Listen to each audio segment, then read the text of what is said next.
we're live! Friday night pint. I'm here with Ryan and Scott. Sweet Dan, and we're here for a big show. Lots to talk about. Yes, the Declan Rice story. It never ends. But a big step in that story is David Moyes, for the first time, admitting there's a good chance of him leaving. We're going to get into that. Apparently, when it comes to transfers, we talked last week about Moyes and Rob Newman being off. Well, apparently, the new director of football is going to be in, and they will report to David Sullivan. Yep, he's back on them, apparently. We'll talk about that. And Creswell, I'm hearing some rumours about potential testimonials. Bad news, if you're Creswell, and for fans. So, yeah, lots to talk about, lads, on this Friday night. I'm still knackered from last night, mate. Well, I know you had to drive, Scott, but me and Ryan, we was there till silly o'clock. Anyway. Yeah, we was there late doing the fan cams. A lot of people turned up last night, rightly so. It was a great victory. It wasn't a great performance, but great win. 2-1 in the semi-final, first leg. All to play for next week, but it's in our hands. But yeah, it was good that everyone stayed behind, and got some good fan cams last night. One that's gone a little bit viral that we're going to talk about later. But yeah, no, it was a good night. Good night. Do you know what? We done well with the fan cams, considering we had all the technical issues right at the beginning, weren't it? Shout out to Andy for saving our bacon. Andy, big thank you to Andy. If it weren't for Andy, there probably wouldn't have been any fan cams last night. He was a hero last night, Andy. He was. Thank you, mate. We had our own personal security guard as well. Oh my god! I need to learn what is his name? He's probably watching. He's never told me his name. No.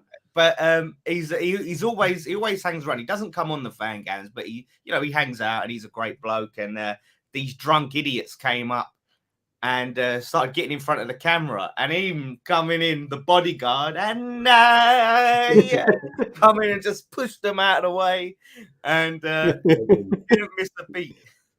What a top bloke! So if you're watching, shout out and put something in the chat. And I also want to say big thank you to the Premier of Bermuda, David Burt. He hooked up that Clyde Best interview. Had such wonderful positive feedback. It's been overwhelming, and it's all thanks to David Burt, massive West Ham fan, and he, off his own back, offered us the interview, set it up. And, I'm so grateful to him, because it was an amazing experience to sit down and listen to one of our biggest legends from that magical era in our history speak. So, yeah. And Premier, if you know the Premier is based like the Prime Minister of Bermuda. It's their own. Yeah, I still think it's mad. I think it's mad that he follows us and watches us. And even after the game on Sunday, and we had Chesney Hawkes come over, and he's a big fan of the channel, and it's just like crazy. But yeah, it was a great interview, mate. I really enjoyed it. Like listening to old players, because I think they've got the best stories. They had the best era. They played with the best players. Some of the best moments for this football club as well. And he was obviously a pioneer for a lot of people. So no, it was great. It was a great interview, mate. It was almost like a mythical time in football. Like you hear these icons, the Bobby Moores and the Jeffers and Clyde Bests. It's just something special about that in our history of the club. And you remember yourself, Dan, when we went to that Rome trip, and we was all sitting in the hotel foyer and all the players. And as soon as Brian Diaz spoke about Bobby Moore, everyone was just silent, listening to his stories. It's great to listen to stories of players like that. So yeah, that's it, mate. So listen, we're talking about some of the great players we've had over the years. There's a great player we have right now, and his name is Declan Rice, and we've had to listen for years now, stories about him leaving this season, leaving then, he's going to leave in this summer, that summer. But this is the first time that David Moyes has come out and said there's a good chance that he'll go in the summer. He said, look, we're planning for life with Declan Rice in the summer and without Declan Rice in the summer. We've all felt like it probably is going to happen. He probably will go. But I think a lot of us have been feeling like there's a good chance he'll stay. Andy who was speaking of it about earlier, said in his fan cam he reckons he'll stay.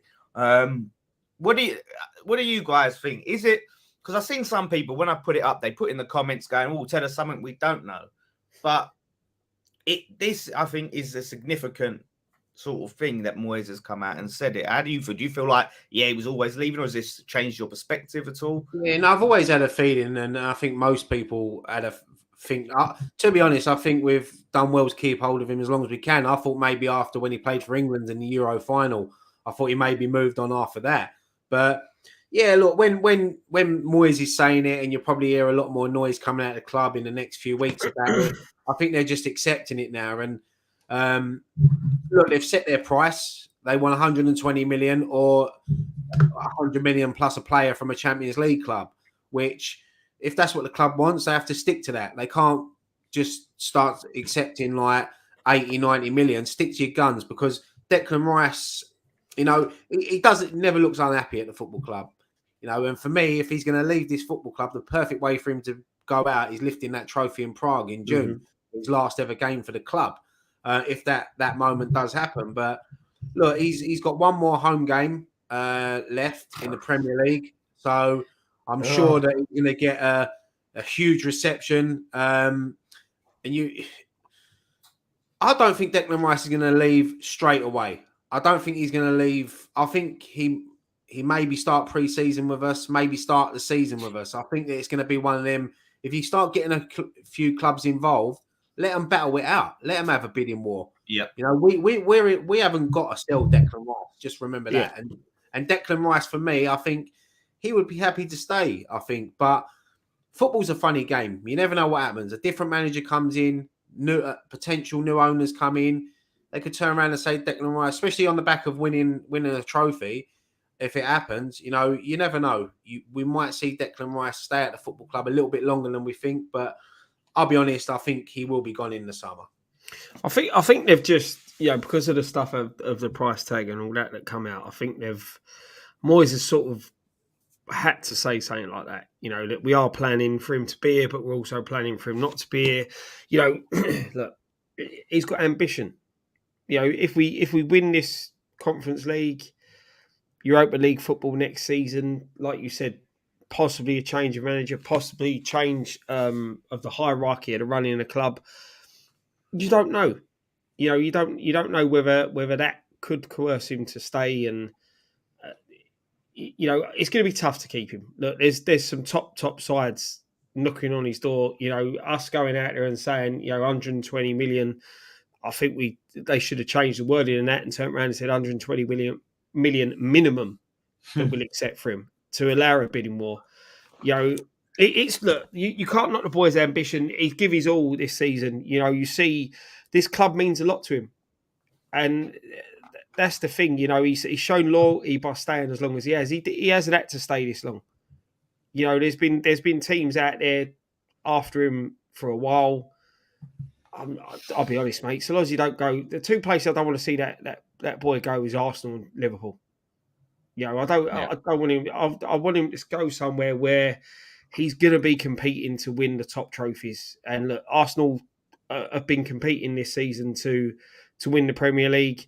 I don't see them competing in the next 5 seasons to win the Champions League.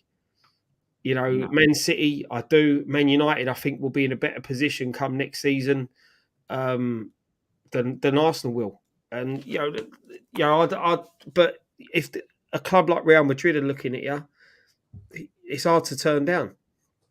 Yeah. I would listen. I'd love him to go. If he had to go, I'd love him to go Real Madrid. He will win Champions Leagues there, he'll win the league, La Liga, and all of that. And he's playing at one of the biggest clubs in the world if he goes there.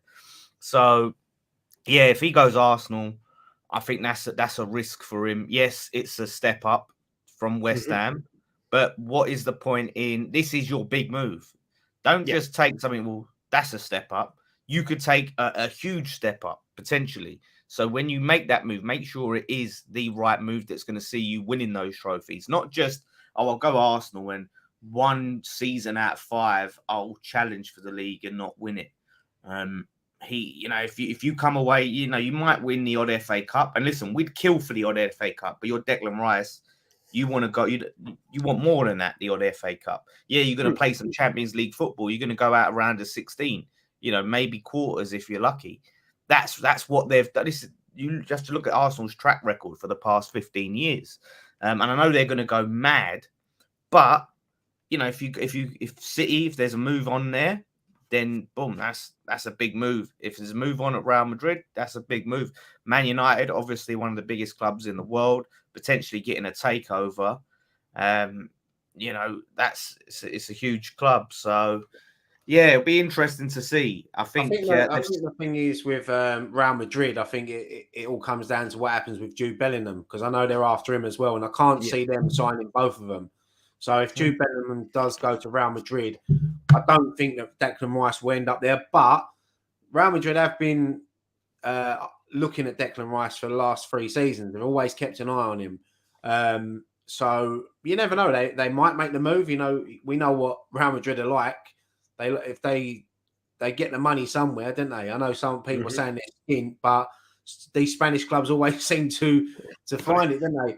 I mean, they might be skinned. Look at Barcelona. How much in debt were they in? Yeah. How much in debt are they in? And they're still managing to do it. Liverpool are obviously a massive football club, but if they don't make the Champions League this season, that could be a big factor in it as well. I think that in the Premier League, look, I think when you're saying about Arsenal, I think that if Arsenal had Declan Rice this season, the way they've been playing, I think they would have won the league comfortably. I think that's the sort of player you put in that team, and I think they've got a young squad, and Declan Rice might look at that and look at the players that Arsenal have got and think like he's got a few England teammates in there. They've made some good signings last season. That's why they are competing at the top. I do think that I do agree. I don't think Arsenal are going to be battling for the Champions League, but I think they'll be up there for the Premier League for the next few seasons if they keep going the way they are. Yeah. Yeah, no, I'm with you there, mate. They will be pushing for that. They'll be in that top 4 next season. I feel, look, they've got a decent manager. As much as I don't like him, they've got a good manager. They play some good stuff. They've got a few. They've got a few cracks that have appeared in this running. He would make them a far, far better side. But I just feel that if you want to be competing to win the Champions League, Arsenal are not there. They're not there yet. They're not there. You've got to be looking at City. You've got to be looking at Madrid. Yeah, for now, but Declan Rice is only 23, so he's building for the future. So if he went to Arsenal and in 2 years' time, it took him 2 seasons to be competing for the Champions League, I think that he will. I just can't see Arsenal paying that sort of money. No, that's the only thing that I think, unless they chuck in a couple of players, I can't see them playing that sort of money. City obviously have got the money. If I could see him playing for either the Manchester clubs, I think he could fit in both Man City and Man United if he went there. And I think he is a sort of Man United signing, especially if they want to break the bank and go for Harry Kane as well. You just don't know what ambitions some of these clubs have got. If they get that takeover, then I can see them breaking the bank and getting those players in. Let me quickly read this super chat because it ties into what we're saying now. Jordan O'Keefe, 499. Thank you, Jordan, mate. Hope you're having a good Friday. If Rice goes Arsenal, it will kill me. Vile manager, fan base, and players. They'll be so smug and they don't deserve him. Worst thing for me, bar Spurs. I don't get the hate towards Arsenal because you've got an Arsenal fan mate, one of your best mates is an Arsenal fan. No, but I mean, I can understand obviously Arsenal fan TV, and obviously people go off of that. But as a football club, Arsenal have always been there or thereabouts all the time, and growing up in the 90s watching football, Arsenal were one of the best teams to watch. Maybe that's why a lot of people don't. I think Arsenal fan TV, obviously, over the years, has turned people towards Arsenal a bit. No, to be fair, at the era, I was a kid growing up in East London. A lot of kids I went to school with were Arsenal fans off of the back of what they were doing, at the time in the sort of mid to late 90s. And glory hunters, smug, arrogant, a lot of their fans. And, that's just... the fan channels are like a sort of a mirror in a way too. It doesn't represent every fan, but it shows you, a percentage. So it's not that the channel, makes fans or produces fans like that. That's what a lot of their fans are like. And that's a small micro sort of scope on it where there's a lot of fans. And you see it online, and I come across it in comment sections where, that these were the same fans that were calling bang average and before, and he's overrated, overhyped. I'd rather have Basuma than Rice. I'd rather have Neves than Rice. I'd rather have Guendouzi than Rice. It's all every time. Now it looks like they might get him. Oh, he's the fucking best thing since sliced bread. And a few people pointing out about James E20 Zone said about he was on the channel. And they said about Arsenal fans were saying 60 million for Rice. This thing about the price tag, and I've been on a few channels, I spoke to a few fans, and they're going, 120 million, he's never worth that. He's never worth that. He's worth 70. And I'm like, you're so tapped into what players are worth. It's an outrage. It's an outrage. No player goes for what they're worth. No player. In this day and age, you get market sort of value for, right? It's the market is dictating it. The market's pushing it up. It's like houses. No house is worth £500,000. No house is worth £500,000. That's the market.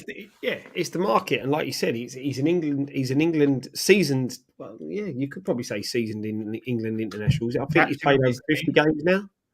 I think anyone with over 2 caps is a season. Yeah, like you said, isn't he? Like he's guaranteed starter. Let's be honest. Consistency wise, he's probably been England's best player for the past 3-4 seasons. I mean, the thing is with Declan Rice, you look at it from his situation. If he ends up staying at West Ham, it's not the worst thing in the world for him because he's loved at the football club. He plays week in, week out. He doesn't have to play for a top 4 club to be in the England team. His first name on the team sheet, as you said. He's loved, as I say, he's loved at the football club. He's good with the youngsters. You can build something around him. But as a football player, look, you want your players to have ambition. Of course you do. Not every player that becomes a professional is lucky enough to play in the Premier League, in the Champions League, in the cup finals. So you understand that players do want to do that. Jack Grealish had the same at Villa. Loved at Villa, but he had that opportunity to go to City, and look at him now. He was great the other night playing at the Bernabeu against Real Madrid in the semi-final of the Champions League, and that's what he wanted to do. Move on. He didn't ever want to leave Villa, them hating him because he's loved there still by their fans. And Declan Rice will be the same here. Every time he comes back, no matter what shirt he's wearing, unless it's Spurs, obviously, of course, he will never get a bad reception. And I think if Declan Rice ever scored against us, I don't think he'll ever celebrate. No. I think he's one of them players that he will remember West Ham as the team that give him the platform to go on to be a world-class midfielder. I'm with you, mate. I can't see him ever celebrating a goal, against us. I don't think he's that type of person. This is interesting. Super chat here. Omar Boss. Cheers, boss, man. 199 says if he stays at West Ham, that means wants Chelsea. Maybe, if he chooses to stay. This is the point I was sort of making to a Liverpool fan who was saying, basically, because I said, look, if we don't get what we're asking for, or anywhere near what we're asking for, we don't sell. They're acting as if all the choice, all the power is in Rice's hands, and he picks where he wants to go and when. No, if and this is what I said, if he wants Arsenal and they come in with 70 mil, but Man United come in with 120 mil, we're not going to go. And he goes, well, I don't want to go Man United. I want to go Arsenal. We're not going to go, oh, okay, then. We'll say, well, you either go there or you don't go at all. And Rice, and this is the point I was making, he'll go, oh, we'll have an unhappy player. As long as Declan Rice is at this football club, he will be 100% professional. He will give everything. He will not sulk. He will not throw his toys out of pram. Will he sign a new deal? Probably not. But if he has to see out his contract, he'll see it out to the best of his ability. He's never, ever made a fuss, made any sort of feeling about being unhappy at this club and wanting to leave, and being frustrated, he'll kick on, and he's an ultimate professional. So all that is nonsense about you. Like, I don't understand. They've been spending years telling us he's not good enough. Now they're telling us we can't keep him. We can't. How dare we keep him? It's not fair. It's not this. It fucking drives me mad. I hate these mindset of these big six fans. Yeah, it's annoying, mate, because that's after look, that lad's had pundits. He's had opposition fans sitting there saying he ain't good enough. He don't do this enough. He don't score enough goals. And we're privileged. We get to watch him week in, week out. But even as a non-West Ham fan, you watch him when he pulls that England shirt on and see the way he plays for England. You can't sit there and say that he's not worth the money that we're asking for. Because he's not a free-flowing goal-scoring midfielder. He's not a Frank Lampard type. He's a holding midfielder, and let's be honest, he gets forward a lot more than realistically what a holding midfielder does. We sort of play him as more of a box-to-box midfielder, but as I said, he steps on that pitch for England, he shores up that back line. He sits in front of that back four or back three, whatever it is, and he breaks up the play, and he does it brilliantly.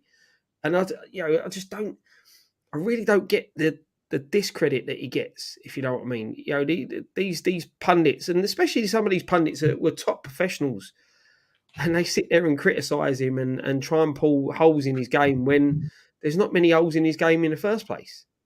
I think a lot and I find this with a lot of the pundits that from the old era, is that I think sometimes they hold a grudge against current day players because of what they earn. Yeah. And I do think that, because for someone like Graham Souness to sit there and dig out Declan Rice, it surprises me, especially from someone like Graham Souness, with like the era that he played, and Souness was a fantastic player, won a lot of trophies in his career.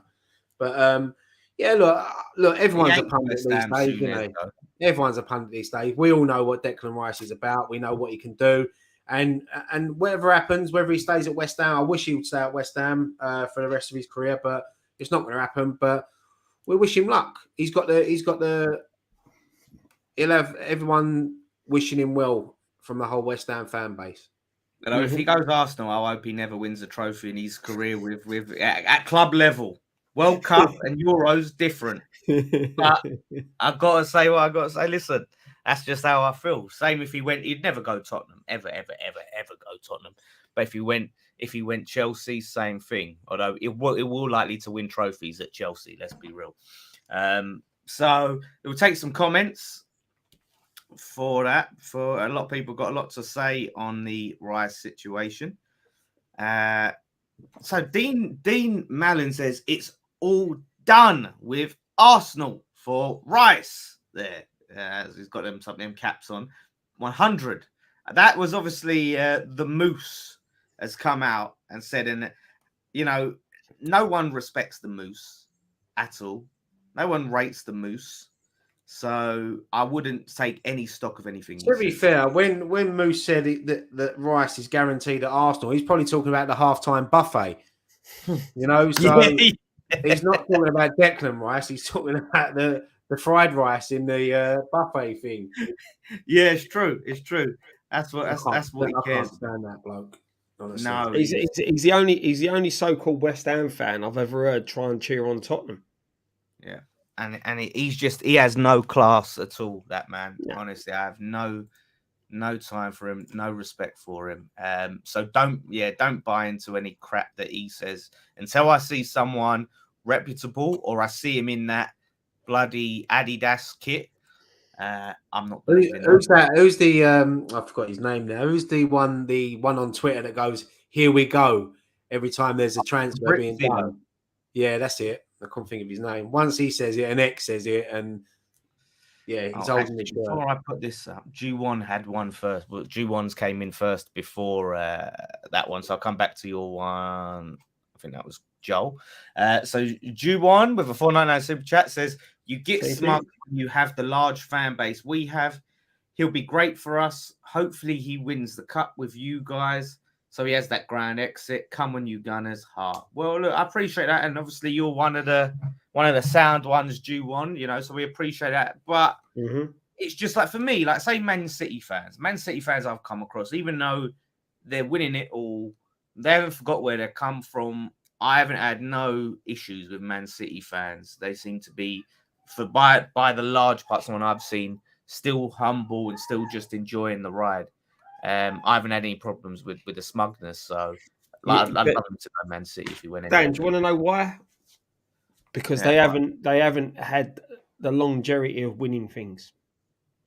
You look at the generations of Chelsea fans, you go back further, the further you go back, the more sound the Chelsea fan is, the more humble the Chelsea fan is, that they appreciate the trophies that they've won. You know, the ones that were there back when they were playing in Division 2. You know, you talk to them about Chelsea and things, they're completely different to the modern day fan. And that's what it is. City have not got that yet. They've been winning things for longer than Arsenal's most successful period. Obviously, Arsenal had periods in like the 70s for a little bit in the 60s, but they had a big period where they weren't winning league titles for a long time. And then obviously Wenger came along and it was like, what, from 97 to 2004. So like 7 years. Whereas like Man City have been dominating for like 12 years. You know, and they've still not got the crazy fans. Yeah, it's honestly, mate. You'll see in 10 years' time, if City is still winning things, you'll see this newer generation of fan that becomes a bit like the smug type fan because they're so used to winning everything. You know, like you look at the Arsenal fans when they didn't win anything apart from the FA Cup for a while. You know, and there was fans. You know, Wenger got them top 4 season after season. You know, they were playing in Champions League football and people wanted him out. Yeah. You know, he's the best manager that they've probably ever had. You know, there you go. Joel Eaton with £5 super chat. Thank you very much, Joel. Rice is top draw. He would have been perfect for. I've got a lot of Arsenal. I feel bad now. We've said all this about Arsenal fans. They're all giving us super chats. You're trying to make us feel bad. Like we said, it's not all Arsenal fans. It's not all Arsenal fans. No, I know. Listen, I know some real sound ones. You know, Lee Judges, sound Kenny Ken. You know, some really down to earth ones. But yeah, it's them ones that are loud are really loud and insufferable. But we appreciate it, mate. He says Rice would have been perfect for us in 2016 when we had Ozil and Sanchez. Personally, I think we need a more attacking midfielder. I thought that would have been. I thought Odegaard was he not filling that role? I mean, he's been outstanding this season, Odegaard, for them. I thought he was playing in that sort of more attacking midfield role. But yeah, no, let us know anyway. Thank you very much, Joel. Ju1 with another $4.99 super chat. Thank you very much, Ju1, once again. And about the money, you have to see how you guys will be biased to it. As you have that personal touch to him. I mean, I think you look at the market, Ju1, like, because we look at Harry Kane, £80 million. You know, we look at like Nunes, and I'm not saying Nunes is a bad player, but you know, Chelsea. Look what Chelsea paid for. Did they get for 100? Fernandez, and you know, you look at the players and the prices players are going for. We can't cheap out on our player, so I don't think it's. But obviously, there's an element of bias. But I think you just have to look at it. You know, we've always sold players for less than we should have. Dimitri Payet is a big example, extenuating circumstances, but we've been notoriously bad at selling players. Another Arsenal fan here. Jake Hammond, £5 super chat says, "Hi Dan and Ryan, I am your new security guard. Plus, Rice is worth 120 million. That's from an Arsenal fan. Plus, we won't get Rice. It's too much for us to pay." That is our security guard, our saviour from last night. Sound bloke. He's loves football. He's got a season ticket at Arsenal and West Ham, and he goes to other Premier League games. He loves his football. He knows his football. And my mate Lee said, "Can he buy you a beer down on the way road?" Is that a setup? Is that a setup? Is it? Is that down the Wigan gown? Do you know how much time I spent on the way road? I used to be work down there and study down all that way, Holloway Road. Yeah, but yeah, that sounds like a setup to me. I'm sure I'm not Arsenal fans' favourite person. Shout out to Lido. I've met him. He's been West Ham and top bloke. He's one of the good ones. So, but yes, thanks, Jake. And good old Sushant, who's a regular, $19.99 super chat, says this super chat is from all the West Ham fans in the chat. Well, on behalf of all the West Ham fans in the chat, we want to say a big thank you to you, Sushant. Top bloke. That is a really, really nice gesture from you, mate. Let's get some other comments. Michael L. I never know what that face is. That face. I always see that in the memes, that little picture. He's got to go. We need the money. We need to get the money and find someone eventually. The thing is, with the money situation, like it's about who we bring in to replace Rice. And I know there's going to be some good players available in the summer.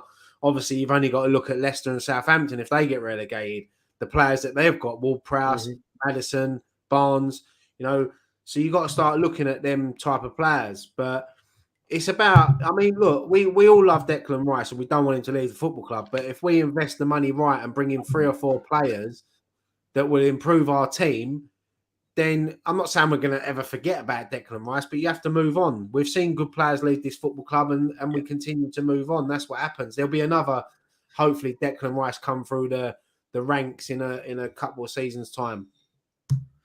Yeah, that's the key thing about it. Look, we've got Flynn Downs as a sort of stop it, Scott.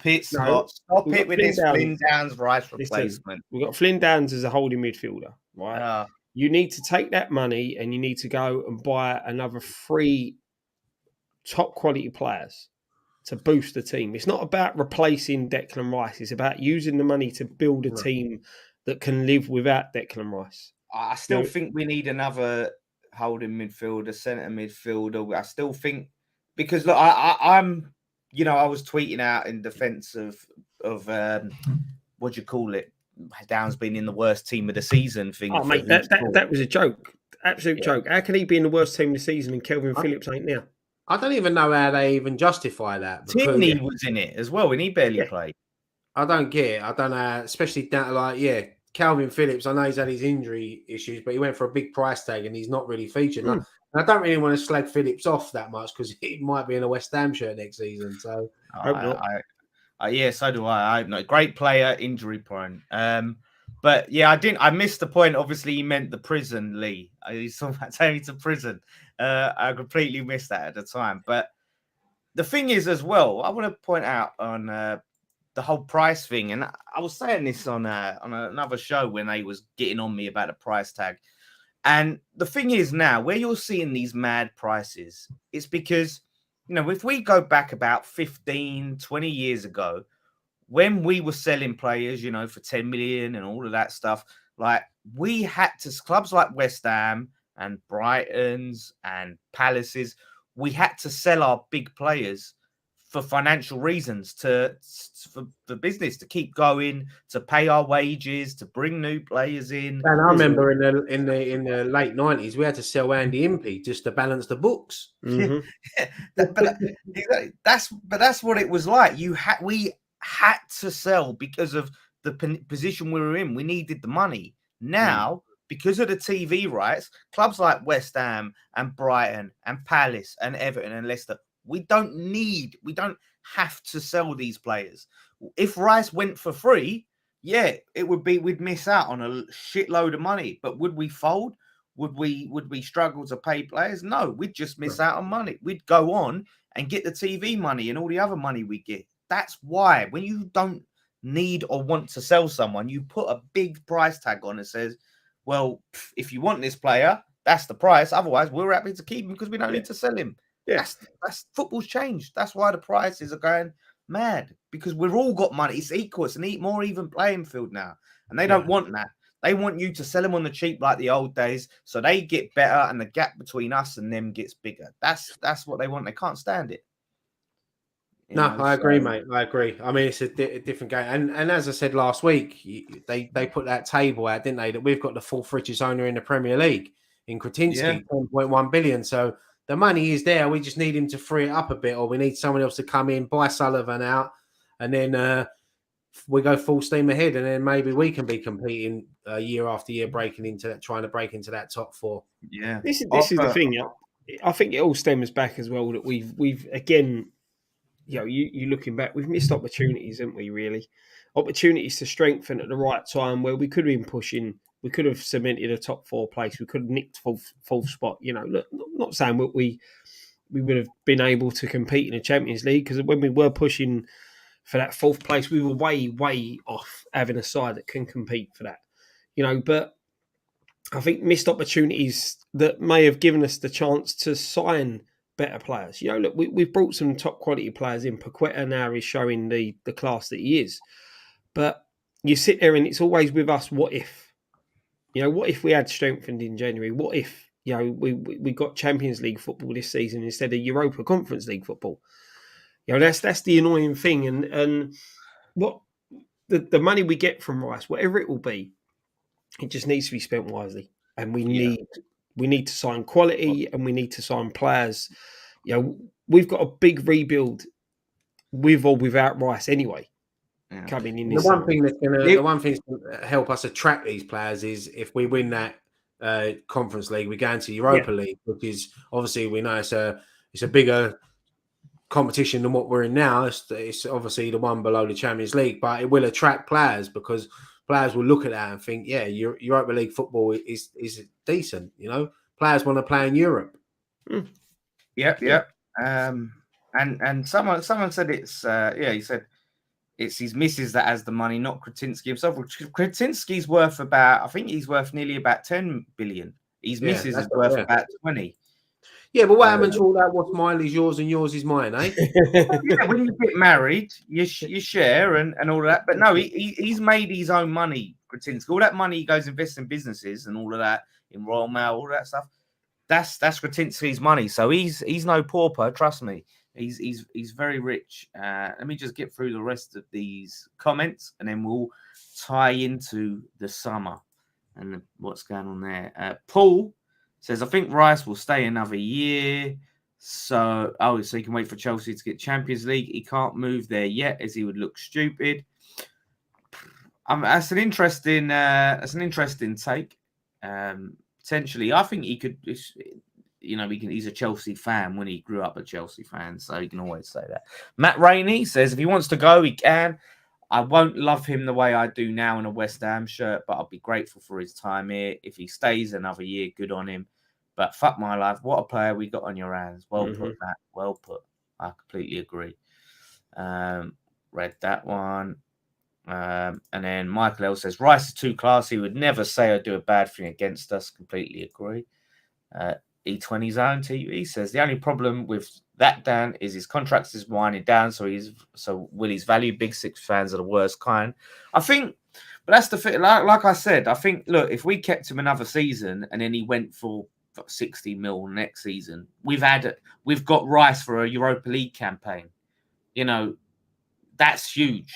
Would you spend 60 mil? If we had that for a better chance for us to win that competition and sustain in the league? I mean, I don't know about you guys, what you feel like, if you would potentially stick or twist, keep him one more season and potentially sell him for half the price of 60 million next season, or would you feel like, now, whatever happens, we need to shift him and get the big money? I don't think we do, because you've got, like, it all depends what ends up this season. That we win that Conference League, we get qualified for Europa League football next season. Having Declan Rice in the side, like you said, will give us an extra boost. And then it's about investing in the squad the right way. And then look, if Rice then goes at the end of next season, we get half the money. If we've achieved something in that season, whether it be another top six finish, whether it winning another trophy or winning a trophy, it warrants the risk of losing 60 million quid, because you could potentially earn more than that 60 million that you've lost. Yeah. So the club are in a position at the minute, all depending on what happens at the end of this season, where they could be on a win-win. Yeah, we'll see. Craig 12 says, Hi lads, my son Toby enjoyed his first ever game last night. We came to see you, but line was long for a chat. Had 2 hour drive home. Hopefully try again at Leeds. Yeah, please do. The line was mad, like we said. Me and Ryan was there till silly o'clock. But yeah, you know where we are now. Yeah, You no, I get appreciate there. you coming over anyway, mate. Thank you. I know it was late.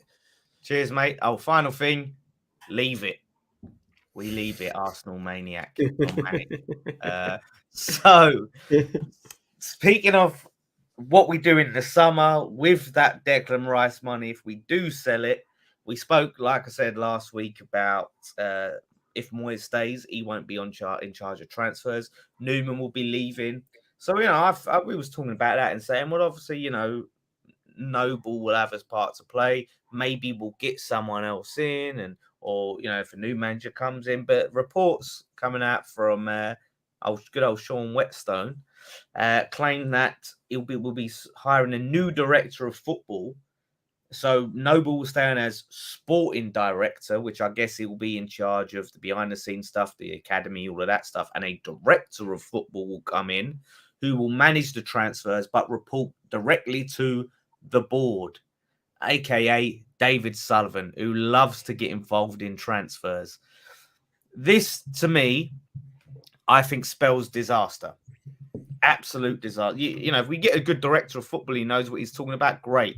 But any involvement other than here is the money for David Sullivan to have, or even Kretinsky, because he shouldn't be having it. Any board member is disastrous, and we're only going to end up wasting the money. I can understand the disappointment with how the transfer windows and how that sort of paid off. We spent a lot of money and it hasn't worked out this season, so I can understand the need for change. But no. Let the football people handle the football decisions. You handle the financial decisions. I said the same last week. I think like a manager has to be involved in transfers. He has to identify, because he's got to work with these players. He's got to get the best out of them. You need someone like good scouting system, identifying players, recommending them to the manager. Owners are there just to back their manager, back their sporting directors, or whoever, and pay the money. I know it is their money, and it's easy for me to say because it's not my money I'm handing over. But that's where a lot of successful teams do well, because you look at Man City, Guardiola's done it for years. He's identified players. He's had players identified to him. He said, "Yeah, I like them. Bring them in." And that's what we need to do. With Sullivan being in charge, I'm with you. It does worry me a bit, but I suppose when you're the owner of a football club, you can do what you want, really. Okay. I think Arsenal Manic thinks we're the owners of the football club. He's trying to haggle for Declan Rice, 50 mil plus. No, Roger, come back with a better offer. Come back with a better Arsenal, and I'll send you my bank details afterwards as well. That you can transfer the money and send Eddie round. Yeah, I think you're right. At the end of the day, and look, the problem we've always had over the years when Sullivan has been in charge is football managers tend to. They feel differently about players that they haven't signed. We've seen it before where like Big Sam has been given certain players, or Bilic has, or Moyes. And these players don't seem to get the same opportunity, or the managers don't feel about them the same way as they would if they signed them. They identified them. It's the player that they want. There's a detachment, it seems. So, like you said, the manager has to be involved. But I just think, David Sullivan, he has some. Listen, he has. I'm not saying David Sullivan has never got a transfer right or signed a decent player or been in. I know Lanzini, he had a big hand in Lanzini, I think, or it was either him or Bilic, or him with Bilic. But I think he's had more misses than hits, and he's getting older now as well. So even imagine David Sullivan, 10 years ago, what he was like. Are you talking about players or ex-girlfriends? Yeah. But you've only got to look at their striker record since they've been at the club. That's I think it. And signed now about 30 strikers, and none of them have worked out. and now he's about what? Is he around 80 years old? So and you see him, he's in. Listen, I'm not dissing him, but his faculties are probably not even going to be what they were before. I don't know if he's ever had all of his faculties, even when he was in his prime, but still, the thing is that you sit there and say they're going to report directly to the board. They work for the board. No, so isn't a director of football meant to be the link in between the board and the manager?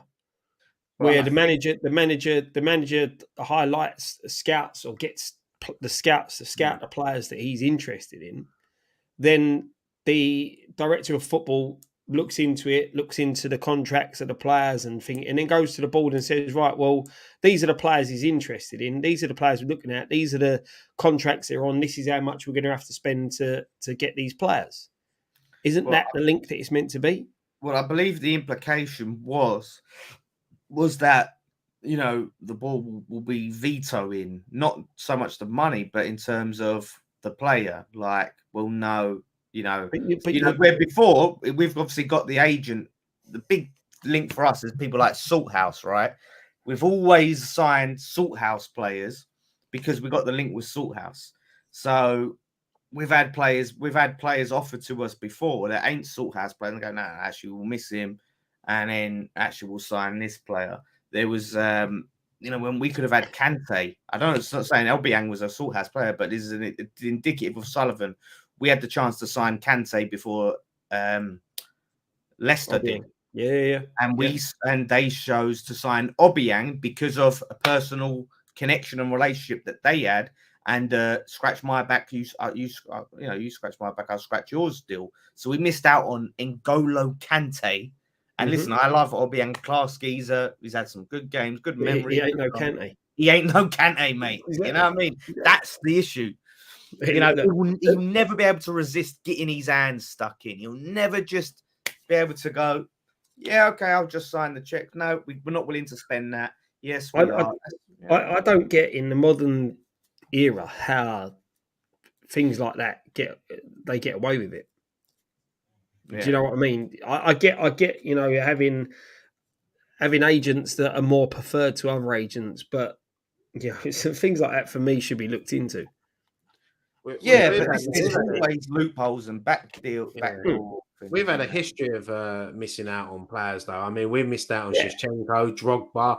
We missed out on Marcelo Salas. Neymar. Mate, honestly, so many players that we could have got, and it's just never worked out. But yeah, with the agents thing, you're right. There is something. There are corrupt deals that go on. As you said, you scratch my back, I'll scratch yours. You clean my Porsche, I'll clean your Ferrari. That sort of stuff. You know what I mean? It goes on. Of course, it does, because they all just want to look after each other and earn as much money as they can out of their clients, basically.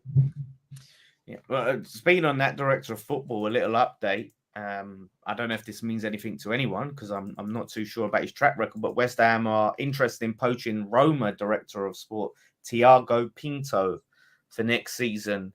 Apparently Mourinho is having some issues with him, which means that let's sign him. So that's the names of anyone. If that means anything more to anyone else, that's the name that seems to be the big link now. So I don't know what his track record is when it comes to signing players, but it seems he's fallen out with Mourinho, which everyone does, to be fair, at some point. Yeah. And the thing is, as well, is you got to look at, you look at Newman and they're taking him, they're getting rid of him. And then you sit there and think, all these players that we signed since he's been here, are they players that are, was this his signings? Was this Moyes' signings? Or again, was this Sullivan interfering? I hate that's what I hate about our club is that so many people go, well, that was a Sullivan signing. Oh, that was a Moyes signing. That's a Newman signing. That's an Im signing. It should be like we should have that. If the season was ended today, if the season had finished last night, right? You look at the signings we had this summer. Paqueta's worked out. Kehrer he's probably been a bit hit and miss, but I'd say towards this latter part of the season, he's been more hit than miss. Aguerd is a hit.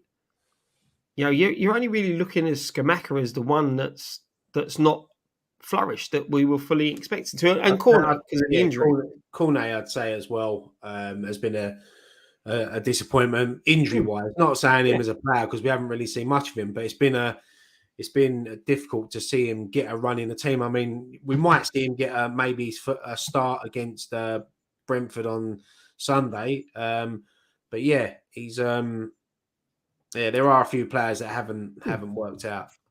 Yeah, this is the thing. This is you can't you're sitting here. If you're saying Newman brought in all them players, well, he ain't done a bad job, has he? Really?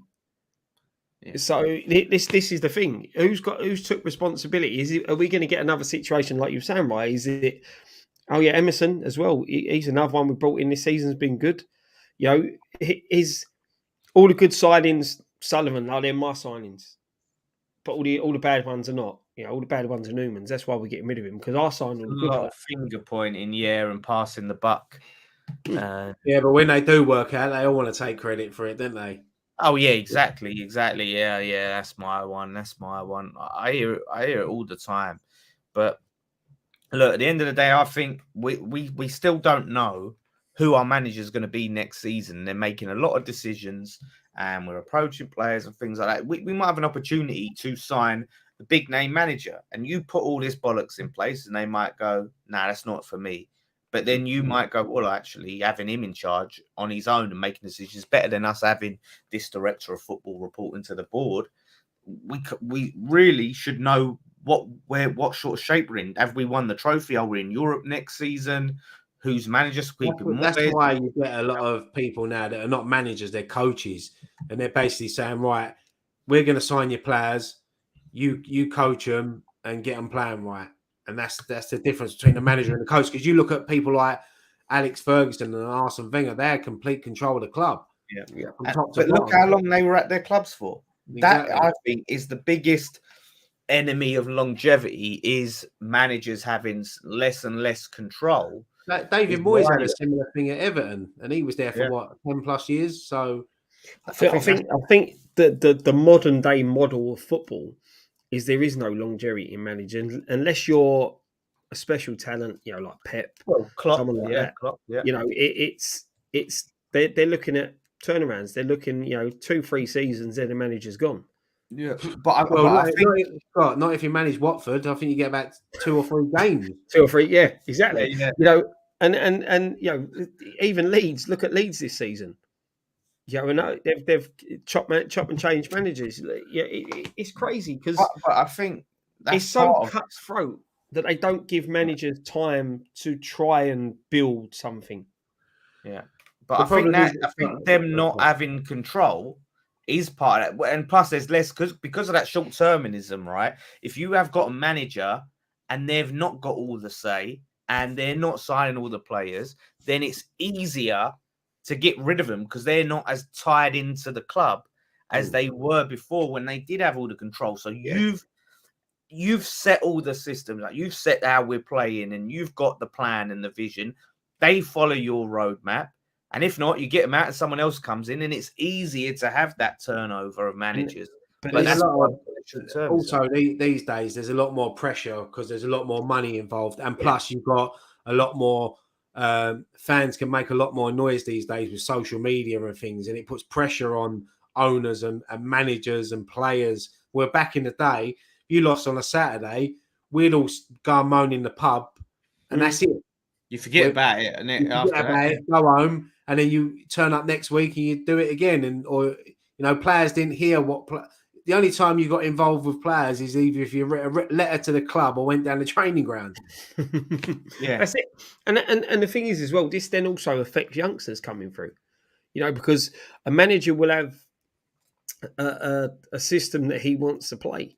So then the teams coming up will play a similar system.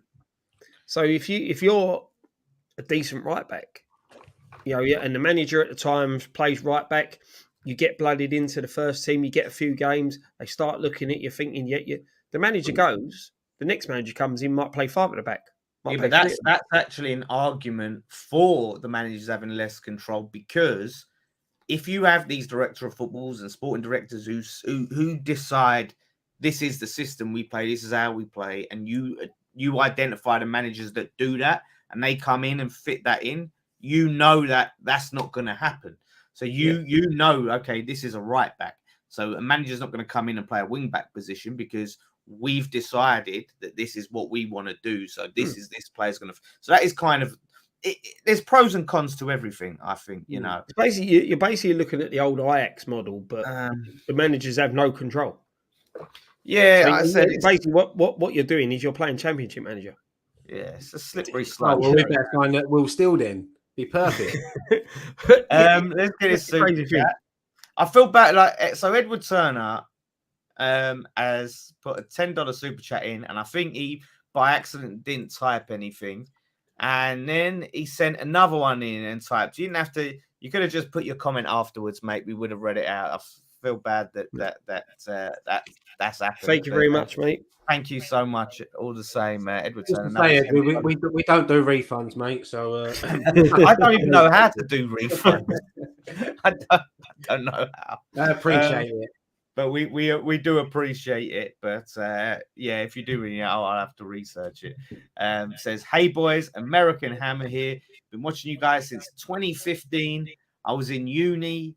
This is just a little something for the hundreds of hours of content you give me and others to enjoy. Thank you so much, Edward. Thank you. That's a long time, near enough since the beginning. And it's mad, isn't it? 2015. You think in 2 years' time, that's 10 years. Maybe we'll have to whip round for our testimonial. Oh, mate, why did you have to say that? Oh, you made me feel sick just now. We're all having a testimonial.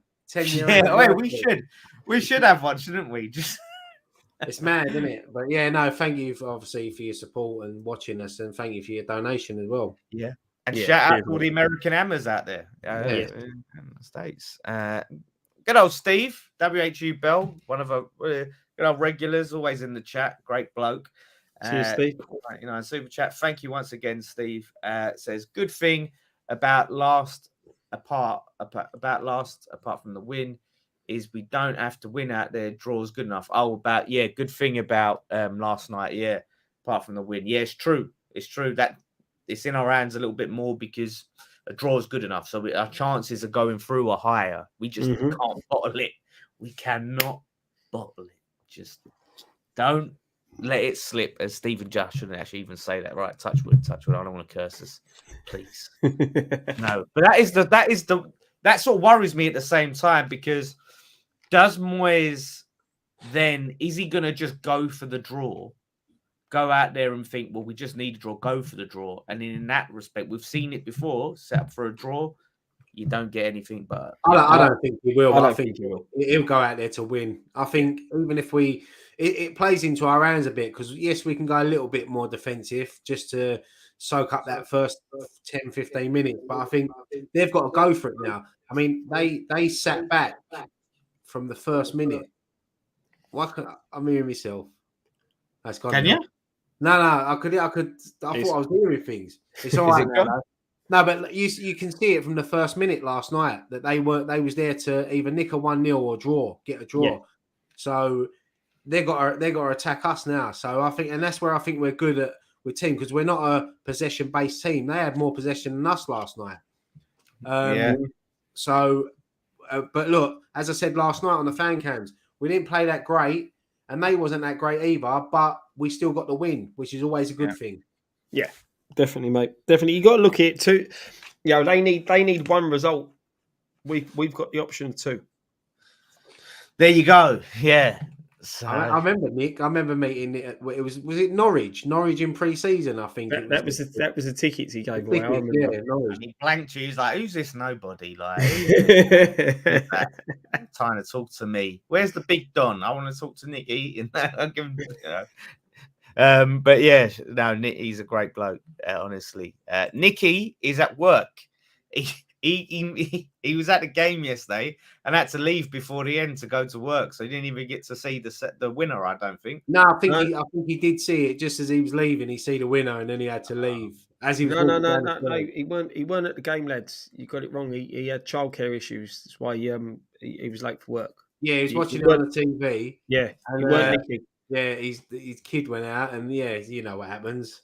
Well, I At least thought we ain't live. We ain't live. We can edit that bit out. I thought no, I did think he was there, but yeah, you must have been right. I thought someone told me he was there, but yeah, no, I I believe definitely you, weren't there, Scott. mate. You know more than me, mate. You know more than me. Ryan, your interview with the kid was priceless. I was in tears laughing. Yeah, it was a great interview. Yeah, Not and not that kid, not today, mate. But do you know I tell what? you what, mate, he done you over. No, You thought, right? the thing I is, was- as well, though, he's fair play to him. He's been getting a lot of great comments a day, but the Alphabet FC was my name. I said it. I said it in the. So from now on, I'm copywriting every quote and everything I say. No, but look, he deserves it. I think on our channel, you know, we've got some great kids that come over, and for me, it's the joy of of them coming over, and seeing the smiles on their faces. Win, lose or draw, they come over, and no, he was a great character, great kid. And I'm glad he's getting all the everyone praising him and that. And I think there's a lot of good kids. And as I tweeted out earlier, it's nice to see a fan cam get a reaction with so much positive, because usually fan cams are usually rants and people going nuts, and that's usually what people share. But no, to see it's brilliant, and I hope he's enjoying it. I hope his family enjoy it, because his mum always brings him over. I hope his mates are enjoying it. And is that his brother, the other kid that we have on? Yeah, I think so. Yeah, That's his brother. Yeah, they're And both really good kids. Yeah, little Kalen that comes on as well, and no, it's good. It's good because this is the next generation of football fans for this football club, and it's nice to see them get involved. And I know, look, fan TV does get slated a bit, but if it gives kids opportunities to get their voice out where they can't on like social media or whatever, because they might not be allowed to go on Twitter and whatever. So 2 minutes. Giving up 2 minutes of your time to interview them is priceless, because it gives them so much enjoyment in life. Yeah, exactly. They get to feel like, you know what it's like being a kid when you feel like no one gives a crap about what you have to say and all of that. And then you get to have a moment where everyone's listening to you and you get to have your opinion. It's great as a kid. So yeah, he's a proper little geezer. But so quickly, I want to mention that so the Creswell news, a rumor is apparently that the testimonial. So he's rumored to be signing a 1-year deal, 1-year extension, which will take him up to 10 years, testimonial years. And the problem is, because we don't own the stadium, to do his testimonial at the stadium will cost £300,000. And apparently the club are not willing to pay that. And they're saying basically, if Creswell wants to have a testimonial, he'll have to pay the 300 grand for the stadium to have the testimonial, which I think is an absolute disgrace. It's like organising your own surprise party, isn't it? Yeah. Exactly. I'm sure the club will pay whatever they need to give Creswell that day if it does happen. I can't see him having a. I think the fans would have a whip round if they needed to. I think Creswell, whatever you think of him, he's been a great servant to this football club. And you know what? It was watching him last night, and I thought he played really well last night, Creswell. It must have been nerve-wracking for him because of what happened last season when he got sent off in the semi-finals, and it would have hurt him because he's been at this club a long time. I hope it doesn't come to that, but if not, we'll have to just go old school and go over Hackney Marshes, jumpers for goalpost. Scott, 10 years at any club is special. You said, don't matter what you think of him as a player or what he's done here and there. 10 years at a football club in this day and age, amazing achievement. But I think the fact that obviously James Collins didn't get a testimonial because of a technicality, all the fans wanted it, he didn't get it. Winston Reid, I think, was eligible for a testimonial. He just left on the quiet, not so much as a farewell or anything, just left on the quiet. And now it seems Creswell, again, if these rumours are to be true, could potentially leave the club without having a testimonial. And, it's sad. Yeah, it's bad. You look at them 3 names you mentioned there, have been in part of some of we haven't had brilliant seasons in the past. We've had great moments. We've had great moments. you know, that last game at Upton Park, you know, Reedy, Creswell, they were involved in that. Collins was involved in that season as well. Well, Reed scored the fucking winner. Yeah, you know, and that's the crazy thing to let. Ginge not getting one was And mental. Antonio's still playing. He was involved in that season. You know, and this is the thing, they should get it. It should be, especially Reed, like you said, with Collins and Reed, it would have been a good final farewell for him. Yeah, I think the only thing with Collins is because he broke service, didn't he? And he come back and he didn't want to leave, did he? They chose to get rid of him and keep Matty Upson instead. Yeah, nothing's going to happen if you just give him one. You know, no one's going to. The FA ain't going to fine you or anything, are they? Like, we could have just threw a game in his honour and got players he played. The Noble one, you know, was great. It was a great day out. Everyone, you know, had a brilliant time. We got to see players from the past all playing together. There was fun moments with the Adrian goal and Dean Ashton, the overhead kick. Mm-hmm. It was just such a great time. I got to see Julian Dix in that left back spot for one last time. Yeah. That's it. You know, and that's what it's about. You know, bringing players back that you haven't seen since they retired, having a laugh. You know, watching a game of football that's fun. You know, there's no riding on it. It's just a laugh, and you get to see these players do it, and it's a shame. Remember that game when Sacco scored and he got a phone out of his shorts and took a selfie on the pitch? Oh yeah. What a bloke. Yeah, that was a great day. And it was nice because obviously Mark Noble wanted it at Upton Park. He could have had it at the London Stadium as the first game there, but he wanted it at Upton Park, and that just shows what a fan he is and what Upton Park meant to him. And it gave us an extra game, one more game in that last season to go to at Upton Park. So yeah, it's special. So I don't know why the club aren't more are more assertive about having these testimonials. Like I said, Winston Reid, Collins, fans, we would have had such a great time with it, and Creswell all the same. So if it's over £300,000, listen, I know it's a lot of money to us, but you know, football club, you know, they do a deal where we get all the money from the food and drink and all of that stuff or whatever, pay it off. There's deals to be done. You got flipping baseball there and fucking NFL and share and all this stuff in the summer. You know, why can't we have Creswell testimonial? What, shares at the London Stadium? That's the first name I could think of when it came to music. all them concerts, and you thought a share. Yeah, I don't know why. I was trying to think of. I'm sure it was someone. Fucking hell. Yeah. Fucking hell. Get her there. If she ain't been there, get her there. but yeah, so testimonial for share. That's what I say. The thing is you know, like you said, Creswell was under a lot of pressure last night. You know, he's hit a bit of form coming back into the side. I think me and a lot of people wrote him off. And how fitting would it be if you don't get that testimonial to actually win that trophy? You know, it could be his swan song. Yeah. There you go. I agree, mate. I agree. There you go. So I think Paulie asked if Phil Jones got a testimonial. I don't think he did. And I think that's it. They just want, like, it seems like, you know, it's the fashionable players, because these players have fallen out of fashion. That's another thing you got to look at as well. Is, do you think Creswell would? To be honest, I think in the West Ham fan base, they were, as long as they priced it right, obviously, like tenner a ticket or something. I think that'd sell out because people just love a day out, don't they, at the football? Yeah. It's one of them where you can take your kids that you don't normally take football, like your really young kids. You can take them to the game. It's a family day out, is what it is, and it's not. You're not just advertising Creswell's testimonial. It's all the players that are going to be there. You know, Nobes will probably play in it, and you know. That's the thing, but I think it's just more to the fact of the amount of money these players get. You know, you think a testimonial back in the day did celebrate the 10 years that they were at a football club, but it was their payday. You know, it was one last payday, weren't it? Because would get all the money. Whereas nowadays they earn. Well, it goes to charity, didn't it?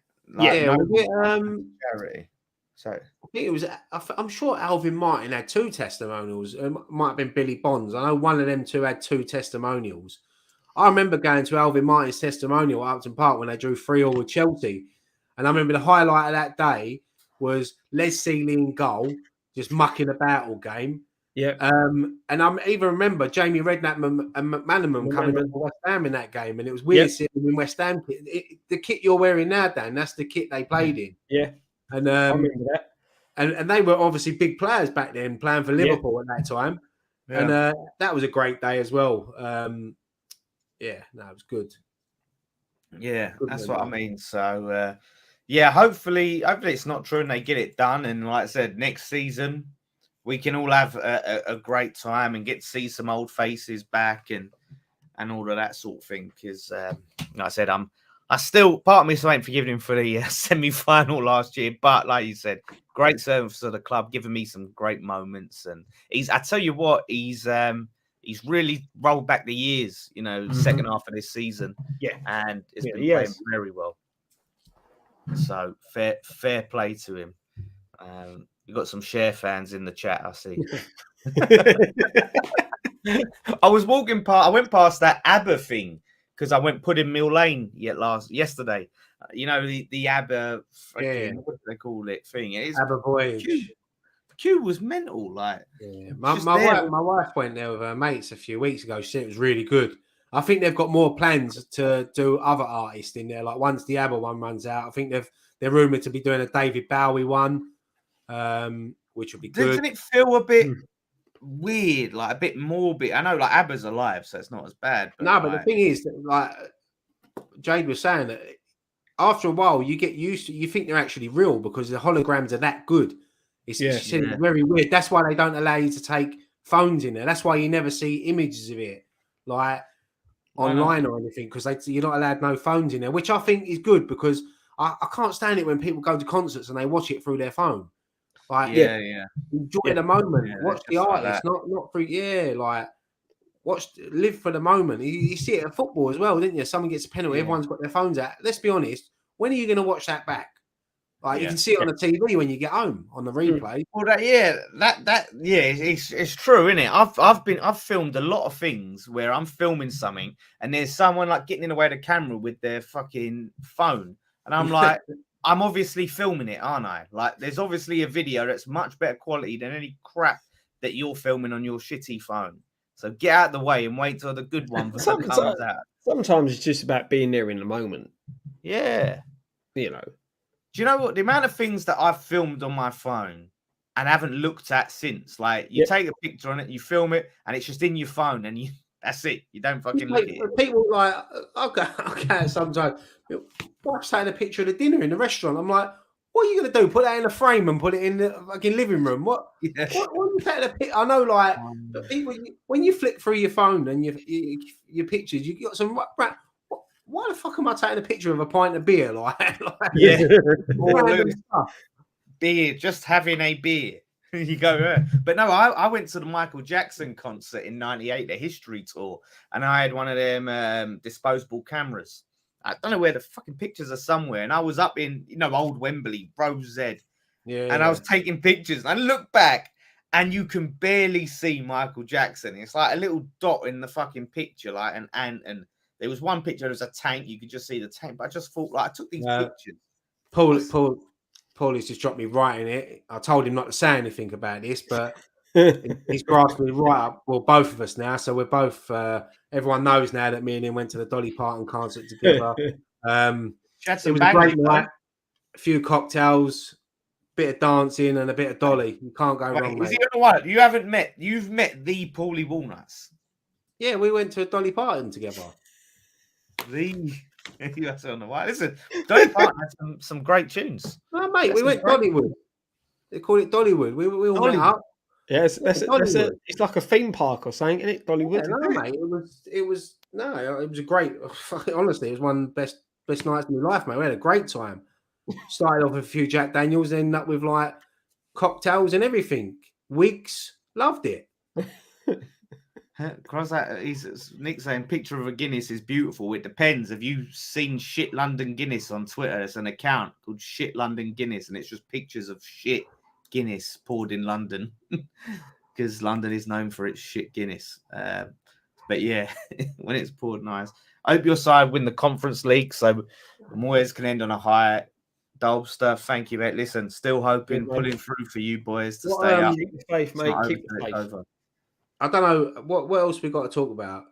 I think that's it. I've got one thing that I want to chuck in, and I heard that they were talking about this on TalkSport yesterday about when you get to the semi-finals and the finals of competitions, you should play your strongest team. And they was having a little bit of debate about Areola and Fabianski. Now, I know Areola's been ever present in the European campaigns and cup competitions, but I think it showed a little bit last night, where he doesn't play every week. Is it a risk to play him if we get to the final? Fabianski, obviously fresh. Would you go with it's a tough one, isn't it? Because I would feel so sorry for Areola, but I would understand if Fabianski was given a nod over him. I think if we did that, I think Areola would be gone in the summer. I think you'd go. I would say if we get to the final, the last 2 games of the Premier League season, Areola should start to give him more games on. Yeah, I agree. I don't think he takes that, though. I think if you're a keeper and they go, oh, well, here's these last 2 meaningless Premier League games to make up for taking you out of a cup final. I think what Scott meant was play them final 2 games to prepare for the final. Oh, right. No, yeah, okay, I completely agree. Because I feel that goal we let in last night, I've not seen... I've seen the replay on Twitter. I've not really looked at it on a big screen, but Areola of last season saves that. If you get what I mean. I watched the replay today this morning, and I thought to myself, he should have done a lot better. Yeah, he should have done a lot better. Do you know what the problem is, though? There's always sort of like a recency bias in football, whereas because Areola's made that mistake, everyone's on that and going, well, Fabianski's better. But then Fabianski's made quite a few mistakes this season, right? Quite a few. And so when he makes them mistakes, we go Areola. And it always goes back. And it's just now, because he's made this one goal he should have saved, we forget about all the ones that Fabianski had let in that he should have saved. So I think that if we do get to the final, I think this will be a good debate to have on the Friday night Pint, because obviously, barring injuries, and we've got a fully fit squad. I mean, Soufal might be back by then. I mean, we all thought Zuma was going to be out for the season, and he turned up last night and played a full game. It'd be a good debate to have. But let's get to. It was like that bloody Ian Wright thing where he's like, "I thought you were dead." I said Kent Hammers did ask this earlier. I forgot to star it though. But our West Ham Fan TV going to Alkmaar. Me and Nicky will be out there. Looking forward to it. It's going to be a good trip. Hopefully, it's going to be a trip where we fly back at London City Airport on that Friday morning with a big smile on our face, knowing that we're in a final. Or because last year losing the worst thing about losing to Frankfurt was we lost on the Thursday night and we didn't fly home till Saturday. So we had them extra couple of days there, and there was a lot of West Ham fans that stayed as well, and everyone was just down because it was like it's all over now. But if we can get to that final, I mean, it'll be unbelievable scenes out there, and it'll be unbelievable scenes at home. I'm sure there's going to be a lot of people watching in the pubs on Thursday night at home.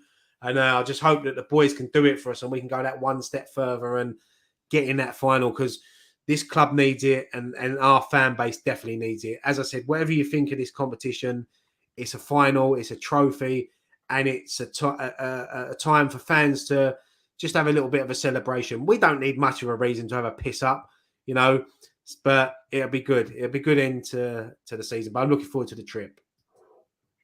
Absolutely. So we're going to have lots of videos and bits and pieces coming out for that. So look out for all of that stuff. And go and check out all the fan cams from Alkmaar leg 1 from last night. If you haven't watched them yet, and like I said, go and check out. If you ain't seen the Clyde Best interview, go and check that out. Yeah, so if you haven't watched it already, appreciate that. What else is up? You got Nicky's morning after went up today. You got that to watch. You'll have Scott's preview to watch tomorrow. Who's your guest this week, Scott? I've got the Lawless with me this week. At least I know this one's going to go up, so it'll be all right. Yeah. Drunk Nicky last week. Nicky? You know, considering how by the time I logged on to watch the end of FMP and then get him on for the preview, you know, Drunk Nicky, we got through it. It was a decent video. The funny thing was, Scott, I rung him the next morning. I was like, "How'd you feel?" And he was like, "Oh, I'm rough." He drank a whole bottle of vodka on that show. I know. Honestly, but he got through the preview, and it weren't a bad preview. You know, he said he kept saying we had a good record against Man United of late, and you know, I had to put him right on that one that we didn't. But you know, it was disappointing that one didn't go up. To be honest, mate. Yeah. One other thing I'm going to mention is obviously the away leg next week. Fans that ain't going, there is a watch along going on at the Colour Factory in Hackney Wick. I'll put the link up on the thing after, but I think they haven't announced it yet, but there's going to be a former player there who's hosting the night. You know, big screens. I think it's going to be a really good night. Yeah. So if you go on, I'll put the link up after on the thing. So yeah, if you ain't got any plans for next Thursday night, get over there. And I'm sure, I think they done one last year in the what's the one next to Stratford High Street Station? The outdoor. Oh, one. That thing, the outdoor thing. They done one there last year, and it was really successful night. So this one's going to be even bigger. So yeah, if you can get along, we'll put the link up. Look on our Twitter, we've shared it as well. So get on it. Apparently, I was just reading that if we make the final, the club are going to open up the London Stadium and turn that into a big fan zone for the final. It's a good idea. I remember they used to do the screen backs at Upton Park years ago. You know, Liverpool done it this last season. Yeah, it'd be good. It'd be really good if the club can do that, and because obviously not everyone can go to Prague. Only 4,000 people can get a ticket. Only 4,000 of us.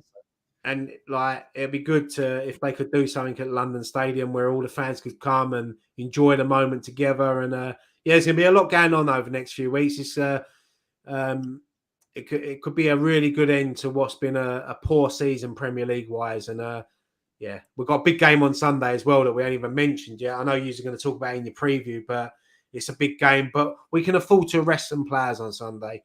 I think we need to rest the likes of Antonio, Bowen. I'd even say Rice. You know, we ain't thought about our teams.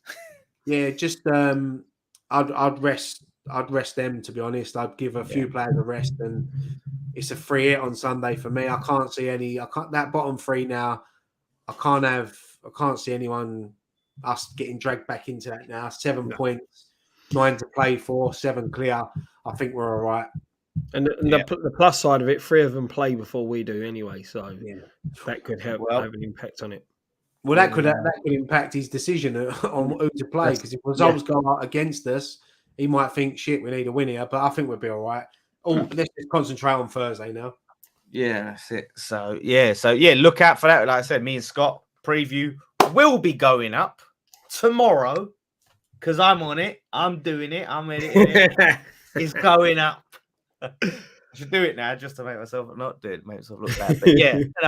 But a big thank you to everyone for watching, all your comments, super chats, and regular chats, and all of those sort of things. Always a good time. And we're going to have lots of good stuff coming out over the coming days. And watch along on Sunday as well. Preview, all of that jazz. I'm sure there's going to be. I'm sure Nicky's going to do a vlog as well of the trip. I'll take over the Instagram while we're out there. So keep an eye on our Instagram.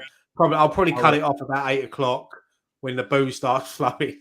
I might regret some of the videos. Drunk Ryan and especially drunk Nicky. He'd be talking about David Moyes all the fucking night.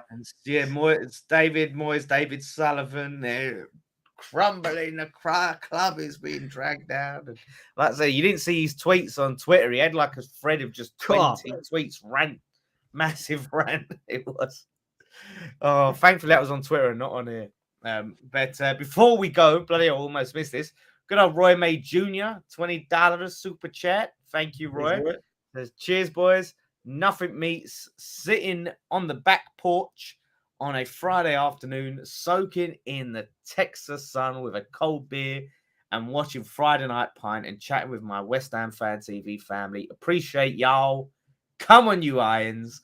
Listen, I'll have to take your word for that, Roy May Jr., Mate, because we don't have porches over here. I don't have been so jealous. Yeah, I know. It sounds brilliant. That just sounds perfect to me. Sitting on the porch, because that Texas sun gets hot as well. Mm-hmm. And if he's anything like me and Scott, we love a bit of sun, don't we, Scott? Oh yes, mate. What's definitely the beer, Roy? What's the beer choice? We might be gone. Yeah, that's the deal breaker for Dan. What's the beer? What's the beer? I'm sure he's not drinking Carlin. That's, you know what? Yeah, it's got to be the right beer. It's got to be the right beer. Nice Amstel, Carlsberg. You know what I mean? But yeah, that does sound good. I've never been on a porch before, but yeah, that's quality. Budweiser, yeah, that's true. They drink that, didn't they? American. It sounds proper American, doesn't it? Sitting on your porch. It sounds like an advert, doesn't it? They love it, don't they? Porch and the cold. I can imagine the condensation dripping down the bottle, you know, or the mug. But it's Coors Light. That's a light tasting beer. That is as American as it gets. I'm lazy. There's nothing wrong with a Coors Light. They all drink the light stuff out there because they can't drink like the English. To be fair though, Coors Light is about, I think it's about 4.2. Yeah, no, I like I used to, when I was at, I like the one with the lime in it. Like you get the green bottled one. Or no, that might be Budweiser as it goes. I don't think it was Coors. The light isn't low alcohol. They're low calorie beers. I like that. Yeah, that's good. What it is. Yeah. It's not low alcohol. It's the same alcohol content. It's just low calorie. Yeah. So Coors is a nice beer. It's a nice beer. Yeah, I do like it. I do like a Coors. Oh, you only liked it because it was £1.20 on a night out when we used to go to O'Neill's in Leytonstone. We had the Wetherspoons over the road. The walnut, wasn't it? Was it the walnut? Yeah, the walnut. Yeah. £1.20 a pint, mate. Is that what you're thinking about, Ryan? Dos Equis with a lime? No, it weren't that. It was definitely a green bottle. It was like, because they have the tin bottles out there, don't they? They don't have a lot of glass bottles. They have the like the tin beer bottles. It's weird. But when you're sitting around the pool in Vegas soaking up the sun, you don't care what's put in your hand. Well, that's not true. I don't want some random person just saying, "Right, well, that's just getting off this course." I'm going back to the Dolly Parton night with old Colin. Yeah, Dave's on the old Amstel. Yeah, can't beat a bit of an Amstel. Can't beat that for me. Oh God, look, Nick. Last time on a porch, I was messing with a handgun with my cousin in America. Trust Nick to be messing with a handgun. Paul G, 499. We've rambled on so long. That was our goal all along. You see, we're just going to keep talking so we get on super chest. Why do you think they do comic relief and all that all night long? Yeah, that's it, isn't it? Keep donating. Shut up. Yeah, that's it. Get away. Says Fabianski should start second leg, been in good form and massively better at penalties. Let Alphonse have the Prem. We can't afford to be sentimental. Well, like Ryan said, if we get to that point, we will definitely have a big debate on this channel. I've always wanted to try Rolling Rock beer. What about if we get all the way to penalties in the final? Would you bring Fabianski on for the penalties? Because there's one thing Fabianski's good at is saving penalties. I was trying to remember in the penalty shootout last year. I think was it against we had 2 last year, weren't it? Penalty shootouts with Ariola in goal. How many did he actually save? I can't remember. I was talking about this earlier. One off. I think he saved one against City. Yeah. I think that was it. I can't remember the other one. Who was the other? Trying to think who the other penalty shootout was. I don't know whether I couldn't remember whether we had 2 or 1. I think it was one. I think we had one against City, didn't we? Yeah. Problem is, we brought on Noble to take a penalty because he's good at penalties, and he missed the penalty. So this is it. Man, This is it. Was that this season or last season? That was last season. Wasn't it? We ain't played this season, been retired. Yeah, no, I'm trying to think. It don't seem that long ago, does it? But I remember it like it was this season. It's just like Blackburn. That was the other penalty Blackburn. Yeah, but he didn't say he didn't get to be fair, he didn't get nowhere near any of them, if I remember rightly. And to be fair, their goalkeeper didn't either. I think it was only that thingy at the crossbar who missed the penalty. Yeah, City Foden missed, not saved. Was it Ogbonna? Yeah. Well, Bonner against Blackburn missed. Yeah. Blackburn. But Kent's just said the City one, Foden missed, not saved. So he didn't even save. Yeah. I love Ken Hammers. He's there when you're struggling. He just bang. He's on it. He lets you know. He's on it. I fucking love that, man. He's on it. But yeah, no, we ain't got any, Brandon. Thanks for that, Brandon. We ain't got any more, planned, any more in the pipeline. But we are planning to do more. There is one that I'm trying to get sorted for. It might not be the end of this season, but it might be sort of before next season, which will be a good one. That we're going to do in a venue at Stratford. So yeah, we are working on them. So there'll be a lot more stuff coming out next season. Yeah, like I said, the thing is, we like to do the interviews in person, so we can give it to you like that, with the cameras, rather than just like I always like to, if we can, I'd rather do it wherever we have to go. We'll go there and we'll set it up and we'll do all the stuff to tell the story. I thought you were saying hearsay then, Dan. What did I say? We go. We're gonna be there. Yeah, exactly. So because of that, like, we could just get someone on here, we could get players and roll them out and process them. But if we're gonna get the opportunity, we want to do it right. We want to really set the scene and all of that stuff and make it special. So yeah, more our plan for sure. At end of season, it's always easier usually to get certain players. So yeah, okay. Well, we've rambled ourselves round in circles there. I'll be honest, it felt like a lot longer than an hour and a half. Yeah, I enjoyed tonight. It's gone so quick as well. It was good. I enjoyed that show. Yeah, no, it was good. It was good. So we'll try and end it again. Let's see how we get on this time. Thank you so much for watching. It's been a great show, as Brian said. Content, likes, thank you for super chats, non-super chats. Look out for preview. One thing left to say. Come on, you